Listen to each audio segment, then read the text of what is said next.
মন্দিরে চুরি হয়েছে।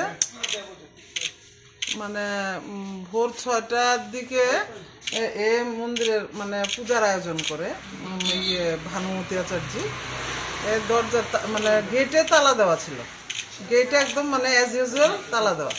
তালা খুলে দেখছে যে এই মন্দিরের দরজার তালা ভাঙা, আর দরজা এইভাবে শুধু আজান। তারপরে তো একটু হয়ে গেছে, তারপরে দরজা খুলে দেখছে সব লন্ডভন্ড। প্রণামীর বাক্সের তালা ভাঙা, শুধু মানে কাঁচা টাকাগুলি ছাড়া বাকি সব টাকা পয়সা নিয়ে গেছে। তারপরে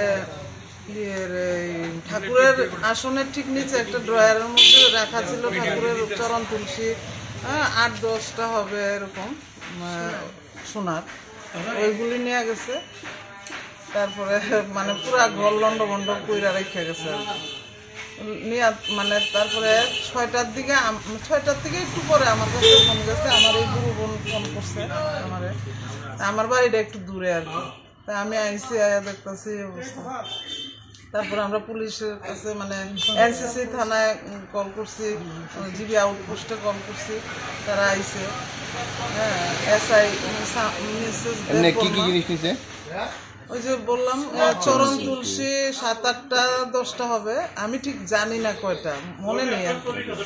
হ্যাঁ, আর টাকা হবে ধরেন 15 থেকে 17,000 মতন হবে। 6:30 নাগাদ রোজই তো মন্দির খুলি আয়া, তো আজকে অন্য দিনের মতন আয়া গেটটা খুললাম। গেট খোলার পরে ঢুকলাম, ঢুকে দেখি দরজার তালাটা ভাঙা, তালাটা ঝুলতেছে। এরপরে আমি তালাটা এইভাবে ভাঙা কিলিগা। এরপরে খুললাম, দরজাটা একটু ফাঁকা করলাম, ফাঁকা করে দেখি সব আলমারির তালা ভাঙা, প্রণামী বাক্সের তালা ভাঙা, ঠাকুরের সিংহাসনের দয়ের তালা ভাঙা। এবারে সবাই ডাক দিলাম, আশেপাশে যারা আমার গুরু বোনেরা আছে সবাই ডাকতে আনলাম, এনে সেটা এবারে দেখাইলাম। তারা পুলিশ ইনফর্ম করলো। কি কি নিছে? ওই তো ঠাকুরের চরণ তুলসী সোনার আর প্রণামী বাক্সের টাকা। আপনি যখন আসেন তখন আশেপাশে কারো কি দেখছেন না? আমি যখন আসলাম আমার সঙ্গে সকালবেলা হাঁটতে যাই, যে আমার সঙ্গে আমার এক দিদি আসছিল, রাস্তা তো আসছিল কিছু 2-1 জন লোক, তারাও দেখাইছে।